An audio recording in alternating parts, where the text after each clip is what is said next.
ಅಲ್ಲಿ ಆಂಜನೇಯ ದೇವಸ್ಥಾನ ಕಟ್ಟ ಇದ್ರೆ ಡ್ರೆಸ್ಗೆ ಸ್ಲೀವ್ಸ್ ಹಾಕ್ಸ್ಕೊಂಡಾಯ್ತು. ಇವಾಗ ನೋಡಿ ಸಖತ್ತಾಗಿದೆ. ಇದು ಹಾಸನದಲ್ಲೂ Mandya. Hey guys, welcome back to my YouTube channel Aishu vlogs.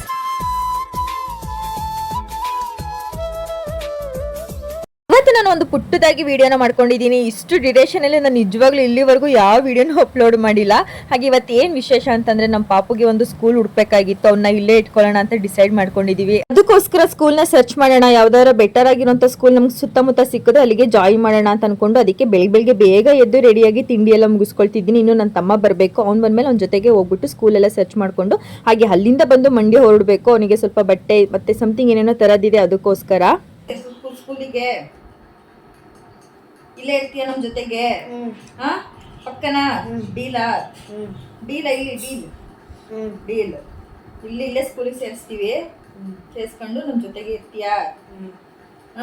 ಅಂದ್ರೆ ಹ್ಞೂ ಐಸೋಕ ಸೇರ್ಕತೀನಿ, ಹ್ಞೂ ಐಸೋಕ ಚೆನ್ನಾಗಿ ಓದ್ತೀನಿ ಅನ್ಬೇಕು. ಸೇರ್ಕತೀನಿ. ನೀನು ಓದ್ಬೇಕು, ಸೇರ್ಕೊಳ್ಳೋದೆಲ್ಲ ಇಂಪಾರ್ಟೆಂಟ್. ಕರೆಕ್ಟಾಗಿ ಕುತ್ಕೋ, ಸ್ಟ್ರೈಟಾಗಿ ಹೊಟ್ಟೆ ಒಳಗೆ ಹೋಗ್ಬೇಕಲ್ವ ಅದು ಊಟ ಕರೆಕ್ಟಾಗಿ. ಹಂಗಾರೆ ಹೋಗೋಣ ಸ್ಕೂಲ್ ನೋಡ್ಕೊಬರಕ್ಕೆ?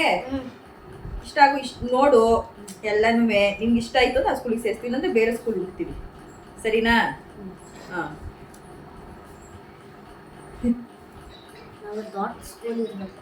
ದೊಡ್ಡ ಸ್ಕೂಲ್ ಇರ್ಬೇಕಂತೆ ಅಮ್ಮ ನಿಮ್ಮ ಮಗನಿಗೆ. ಇಲ್ಲಿಂದ ಅಲ್ಲಿ ಆಂಜನೇಯ ದೇವಸ್ಥಾನ ಕಟ್ಟ ಇದ್ರೆ ಆ ಸ್ಕೂಲಿಗೆ ಸೇರ್ತಾರೆ. ಆ ಸ್ಕೂಲಿಗೆ ಸೇರ್ತಾರೆ. ದೊಡ್ಡ ವೆರಿ ದೊಡ್ಡ ಸ್ಕೂಲ್. ವೆರಿ ದೊಡ್ಡ ಸ್ಕೂಲ್.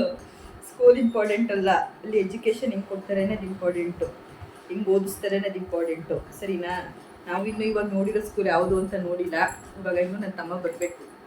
ಅವ್ನು ಬಂದಮೇಲೆ ಇಬ್ಬರನ್ನೂ ಕರ್ಕೊಂಡು ಹೋಗ್ಬಿಟ್ಟು ಅಲ್ಲಿ ಸ್ವಲ್ಪ ಗೊತ್ತಿರೋರು ಇದ್ದಾರೆ, ಅವ್ರ ಜೊತೆ ಮಾತಾಡಿ ಫೀಸು ಅಲ್ಲಿ ಸ್ಟ್ರಕ್ಚರ್ ಎಲ್ಲ ಏನೇನಿದೆ, ಏನೇನು ಆ್ಯಕ್ಟಿವಿಟೀಸ್ಗಳಿದ್ದಾವೆ ಅದನ್ನೆಲ್ಲ ಕೇಳ್ಕೊಂಡು ಬರಬೇಕು. ಅದು ಎಸ್ಪೆಷಲಿ ಇವನಿಗೆ ಇಷ್ಟ ಆಯಿತು ಅಂತಂದರೆ ಇಲ್ಲಿಗೆ ಸೇರಿಸ್ಬೇಕು ಅಂತ ಪ್ಲ್ಯಾನ್ ಮಾಡಿದ್ದೀವಿ. ನಮ್ಗೆ ಆಲ್ಮೋಸ್ಟ್ ಅಲ್ಲಿ ಓಕೆ ಆಗೈತೆ ಸ್ಕೂಲು, ಬಟ್ ನೋಡಿಲ್ದೋದ್ರು ಅಲ್ಲಿ ನೋಡಿರೋರು ಹೇಳಿರ್ತಾರಲ್ಲ, ಅಲ್ಲಿ ಆಲ್ಮೋಸ್ಟ್ ಓಕೆ ಅಂತ ಅನಿಸುತ್ತೆ. ನೋಡೋಣ ಇವ್ನು ಹೆಂಗೆ ಹೇಳ್ತಾನೆ. ಇವ್ನು ಹೇಳಿದಲ್ಲ ದೊಡ್ಡ ಸ್ಕೂಲ್ ಇರಬೇಕು ಅಂತ.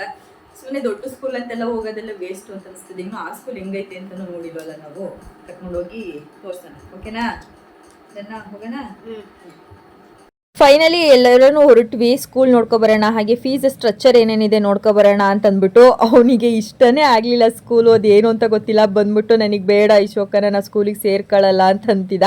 ಅವನ ಎಕ್ಸ್ಪೆಕ್ಟೇಷನ್ ಏನಂತಂದರೆ ದೊಡ್ಡ ಸ್ಕೂಲ್ ಇರಬೇಕು ಅಂತ. ಬಟ್ ಅದು ಇವಾಗ ಇನ್ನೂ ಡೆವಲಪ್ಮೆಂಟ್ ಆಗ್ತಾ ಇತ್ತು. ಬಟ್ ಅವನಿಗೆ ಅದು ಇಷ್ಟ ಆಗಲಿಲ್ಲ. ಬಟ್ ನನಗೆ ಓಕೆ ಅಂತ ಅನಿಸ್ತು. ನನ್ನ ತಮ್ಮಂಗೂ ಅಷ್ಟೇನೆ ನೋಡೋಣ ಅಂತ ಅವನು ಅಂತಂದ. ಸರಿ, ಇನ್ನೇನು ಮಾಡೋಕ್ಕಾಗಲ್ಲ, ಬೇರೆ ಕಡೆ ಇನ್ನೊಂದು 2-3 ಕಡೆ ನೋಡಿದ್ರಾಯ್ತು. ಇಲ್ಲೇನು ಸ್ಕೂಲಿಗೇನು ಹೆಜ್ಜೆಗೂ ಸ್ಕೂಲ್ಗಳಿದ್ದಾವೆ ಇವಾಗಂತೂ. ನಾವು ಓದಿದ ಸ್ಕೂಲ್ಗಳನ್ನು ಒಂದೊಂದ್ಸಲ ಸರ್ಚ್ ಮಾಡೋಣ ಅಂತ ಡಿಸೈಡ್ ಮಾಡ್ಕೊಂಡು ಮನೆಗೆ ಬಂದ್ವಿ. ಅವನಂತೂ ಮನೆಗೆ ಬಂದ ತಕ್ಷಣನೇ ನನಗೆ ಬೇಡ ಐಸೋಕಾದು, ಇದು ಬಿಟ್ಟರೆ ಇನ್ನೇನು ಹೇಳ್ತಾ ಇರಲಿಲ್ಲ. ಏನಕ್ಕೆ ಅಂತಂದರೆ ಅದು ದೊಡ್ಡ ಸ್ಕೂಲ್ ಅಲ್ಲ, ಅಷ್ಟೇ ಒಂದು ಇಮ್ಯಾಜಿನೇಷನ್. ಬಟ್ ನನಗೇನು ಅಂತಂದರೆ ಒಂದು ಒಳ್ಳೆ ಎಜುಕೇಷನ್ ಬೇಕು ಅಂತಂದ್ಬಿಟ್ಟು ಬೇಕ್ರಿಗೆ ಹೋಗಿ ಅವ್ರ ಅಪ್ಪಾಜಿಗೂ ಕೂಡ ಹೇಳ್ತಾ ಇದ್ದ. ಯಾಕೆ ಚೆನ್ನಾಗಿಲ್ಲ ಅಂತ ಕೇಳೋ ಅಪ್ಪಾಜಿ? ಒಳಗಡೆ ಹೋಗ್ಬಿಟ್ಟು ಅವ್ರ ಅಪ್ಪಾಜಿಗೆ ಏನೇನೋ ಹೇಳ್ಕೊಂಡು ನನಗೆ ಅದು ಬೇಡ ಅಪ್ಪಾಜಿ, ಬೇರೆ ಸ್ಕೂಲ್ ನೋಡಿ ಅಂದ್ಬಿಟ್ಟು ಬಂದ. ಸರಿ ಆಯಿತು ಬಿಡು, ಬೇರೆದೇ ನೋಡಿದ್ರಾಯ್ತು ಅಂದ್ಬಿಟ್ಟು ಸಮಾಧಾನ ಮಾಡಿದ್ವಿ. ಹಾಗೆ ನಮ್ಮ ಊರಲ್ಲಿ ಹಬ್ಬ ಕೂಡ ಮಾಡ್ತಾ ಇದ್ರು, ಪ್ರಿಪ್ರೇಷನ್ ಎಲ್ಲ ಕೂಡ ಮಾಡ್ತಾ ಇದ್ರು.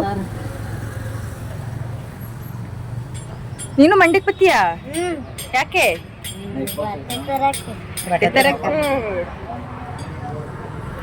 ನಾವು ಮಂಡ್ಯ ಕೊರಡೋಷ್ಟರಲ್ಲೇ ಮಧ್ಯಾಹ್ನ ಆಗ್ಬಿಟ್ಟಿತ್ತು. ಹಾಗೆ ಹೇಳಿದ್ನಲ್ಲ ನಮ್ಮ ಊರಲ್ಲಿ ಅದ್ರ ನೆಕ್ಸ್ಟ್ ಡೇ ಹಬ್ಬ ಇತ್ತು, ಅದಕ್ಕೋಸ್ಕರ ಎಲ್ಲ ಡೆಕೋರೇಷನ್ ಮಾಡ್ತಾರೆ, ಲೈಟಿಂಗ್ಸ್ ಎಲ್ಲ ಹಾಕಿ.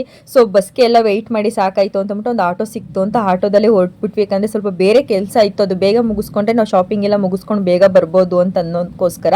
ಹಾಗೆ ನನ್ನೊಂದು ಡ್ರೆಸ್ದು ಸ್ಲೀವ್ಸ್ ಹಾಕ್ಸೋದಿತ್ತು. ನಮ್ಮ ಊರಲ್ಲೆಲ್ಲ ಕೇಳೈತಿ, ಯಾರೂ ಹಾಕೊಡಲ್ಲ ಅಂದರು. ಅದಕ್ಕೆ ಮಂಡ್ಯಕ್ಕೆ ಹೋಗಿ ಫೈನಲ್ ಆಗಿ ಹಾಕ್ಸ್ಕೊಂಡು ಬಂದೆ. ಡ್ರೆಸ್ಗೆ ಸ್ಲೀವ್ಸ್ ಹಾಕ್ಸ್ಕೊಂಡಾಯ್ತು. ಇವಾಗ ಊಟಕ್ಕೆ ಹೋಯ್ತಾ ಇದ್ದೀವಿ. ಏನು ಬೇಕು ಊಟ? ಇವತ್ತು ಮಂಡೆ ವೆಜ್ ಕಡೆಗೆ ಹೋಯ್ತಾ ಇದ್ದೀವಿ.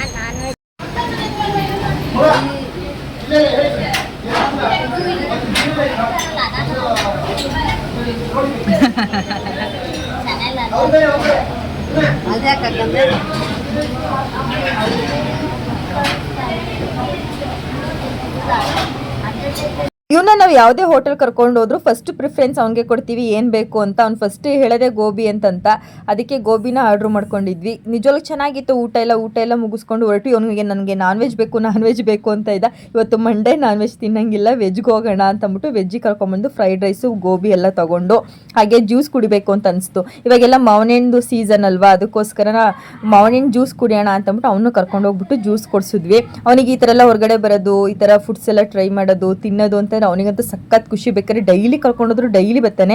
ಮಕ್ಕಳು ಇಷ್ಟೇ ಅಲ್ವಾ, ನಾವು ಅಷ್ಟೇ ಚಿಕ್ಕ ವಯಸ್ಸಲ್ಲ ಯಾರು ನಮ್ಮನ್ನ ಹೊರಗಡೆ ಕರ್ಕೊಂಡೋದ್ರೆ ಸಾಕು, ಸುತ್ತಿಸಿದ್ರೆ ಸಾಕು, ಒಂಥರ ಕೊಡ್ಸಿದ್ರೆ ಸಾಕು ಅಂತ ಇದ್ವಿ. ಅವ್ರ ಫೀಲಿಂಗ್ಸ್ನ ನಾವು ಇವಾಗ ಅರ್ಥ ಮಾಡ್ಕೊಳ್ತಿದ್ವಿ. ಹಾಗೆ ನಮ್ಮ ಅಮ್ಮಂದು ಸ್ಯಾರಿ ಎಲ್ಲ ಸ್ಟಿಚಿಗೆ ಕೊಟ್ಟಿದ್ರು, ಅಂದರೆ ಬ್ಲೌಸ್ ಸ್ಟಿಚಿಗೆ ಕೊಟ್ಟಿದ್ರು, ಅದನ್ನೆಲ್ಲ ತಗೊಂಡು ನೆಕ್ಸ್ಟ್ ನಾವು ಪಾತ್ರೆ ಅಂಗಡಿಗೆ ಬಂದ್ವಿ. ಬಿಕಾಸ್ ನಮ್ಮ ಮನೆಗೆ ಸ್ವಲ್ಪ ತೆಟ್ಟೆಗಳು ಬೇಕಾಗಿತ್ತು. ಅದು ಬೇಕರಿಗೆಲ್ಲ ಜಾಸ್ತಿ ತಗೊಂಡು ಹೋಗ್ಬಿಡ್ತಿದ್ರಲ್ವಾ, ಅದಕ್ಕೋಸ್ಕರ ಮನೇಲಿ ತೆಟ್ಟೆಗಳೆಲ್ಲ ಖಾಲಿ ಆಗ್ಬಿಟ್ಟಿತ್ತು. ಅದಕ್ಕೆ ಒಂದು ಅರ್ಧ ಡಜನ್ ಆದ ತೆಟ್ಟೆಗಳನ್ನ ತಗೊಂಡು ಬರೋಣ ಅಂತಂದ್ಬಿಟ್ಟು ಅಲ್ಲೇ ಇದ್ದ ಒಂದು ಪಾತ್ರೆ ಅಂಗಡಿಗೆ ಬಂದ್ವಿ.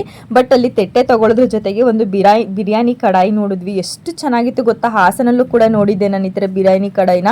ಬಟ್ ತುಂಬ ಕಾಸ್ಟ್ ಜಾಸ್ತಿ ಹೇಳಿದ್ರು. ಇವಾಗ ನಾನು ತೋರಿಸ್ತಿರೋದು ಸ್ವಲ್ಪ ಚಿಕ್ಕದು, ನನಗೆ ಲಾಸ್ಟ್ ಒನಲ್ಲಿ ಇದೆ ನೋಡಿ, ಆ ಥರ ದೊಡ್ಡ ಸೈಜಿನ ಬೇಕಾಗಿತ್ತು. ಯಾಕಂದರೆ ನಮ್ಮ ಮನೇಲಿ ಬೇಕ್ರಿಲೂ ಹುಡುಗರು ಇರ್ತಾರೆ, ಮನೇಲೂ ನಾವು 4-5 ಜನ ಇರ್ತೀವಲ್ಲ, ಸ್ವಲ್ಪ ದೊಡ್ಡ ಕ್ವಾಂಟಿಟಿಲಿ ನಾವು ಬಿರಿಯಾನಿನ ಮಾಡ್ಕೊಳ್ಳೋದು.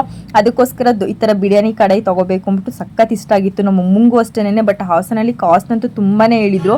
ಬರೀ ಅದೊಂದಕ್ಕೇ 3,500 4,000 ಏನೋ ಹೇಳಿದ್ರು. ₹1 ಕಮ್ಮಿ ಮಾಡ್ಕೊಳ್ಳೋಣ ಅಂದರು. ಅವ್ರು ಈ ಥರದ್ದೇ ಬಿರಿಯಾನಿ ಕಡಾಯಿ ಇದೆ ನೋಡಿ ಅಂತ ತೋರಿಸಿದ್ರು. ಬಟ್ ಇದೇನೋ ನಂಗೆ ಅಷ್ಟು ಇಷ್ಟ ಆಗಲಿಲ್ಲ. ಬಟ್ ಅಲ್ಲಿ ಫಸ್ಟ್ ಒನ್ ನೋಡಿದ್ನಲ್ಲ, ಅದಂತೂ ಸಖತ್ ಇಷ್ಟ ಆಯಿತು. ನಮ್ಮ ಅಮ್ಮಂಗೂ ಅಷ್ಟೇನೆ ಇದು ಬೇಡ ಅಲ್ವಾ, ಅದನ್ನೇ ತೊಗೊಳ್ಳೋಣ ಅಂತಂದ್ಬಿಟ್ಟು ನಮ್ಮ ಅಮ್ಮನೂ ಅವ್ರ ಮನಸ್ಸನ್ನ ಚೇಂಜ್ ಮಾಡ್ಕೊಂಡು ಫೈನಲ್ ಇವಾಗ ತೋರಿಸ್ತಿದ್ದೀನಲ್ಲ ಇದನ್ನು ಕೇಳ್ತಾ ಇದ್ವಿ. ಕ್ವಾಲಿಟಿ ಹಿಂಗಿದೆ ಗೊತ್ತಿತ್ತು, ವೆಯ್ಟ್ ಇದ್ರೆ ತಳ ಹಿಡಿಯಲ್ಲ ಅಂತೆಲ್ಲ ಹೇಳ್ತಾರೆ. ಬಟ್ ಆದಷ್ಟು ಸ್ವಲ್ಪ ತಳ ಹಿಡಿಯುತ್ತೆ. ಬಟ್ ಓಕೆ ನಾರ್ಮಲ್ ತಪ್ಪಲಿಗಳಲ್ಲೆಲ್ಲ ಮಾಡ್ತೀವಲ್ಲ, ಅದಕ್ಕಿಂತ ಬೆಸ್ಟ್ ಅಂತ ಹೇಳ್ಬೋದು ಅಷ್ಟೇನೆ. ಇದನ್ನು ವೆಯ್ಟು ಅಷ್ಟೇ ತುಂಬಾ ಚೆನ್ನಾಗಿತ್ತು. ಇದು ಪೀಸ್ ಲೆಕ್ಕ ಅಂತೆ, KG ಲೆಕ್ಕ ಆಗಿದ್ರೆ ಇನ್ನೂ ಸ್ವಲ್ಪ ಕಮ್ಮಿ ಬೀಳ್ತೈತೇನೋ ನಮಗೆ.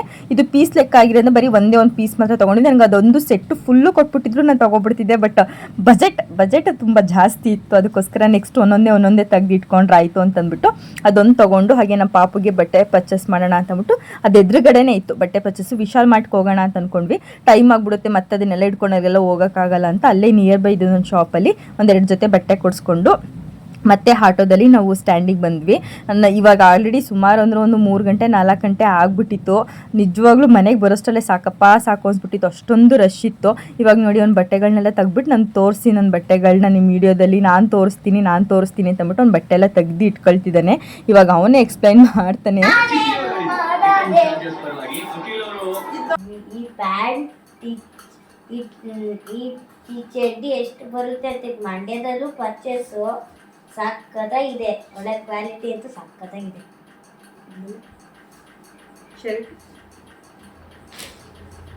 ಈ ಶರ್ಟ್ ಮಂಡ್ಯದಲ್ಲಿ ಪರ್ಚೇಸ್ ಮಾಡಿದ್ದು. ಈ ಶರ್ಟ್ ಕ್ವಾಲಿಟಿ ಈ ಹಾಸನದಲ್ಲೂ ಇರಲ್ಲ, ಅಷ್ಟು ಕ್ವಾಲಿಟಿ ಇದೆ ಮಂಡ್ಯದಲ್ಲಿ.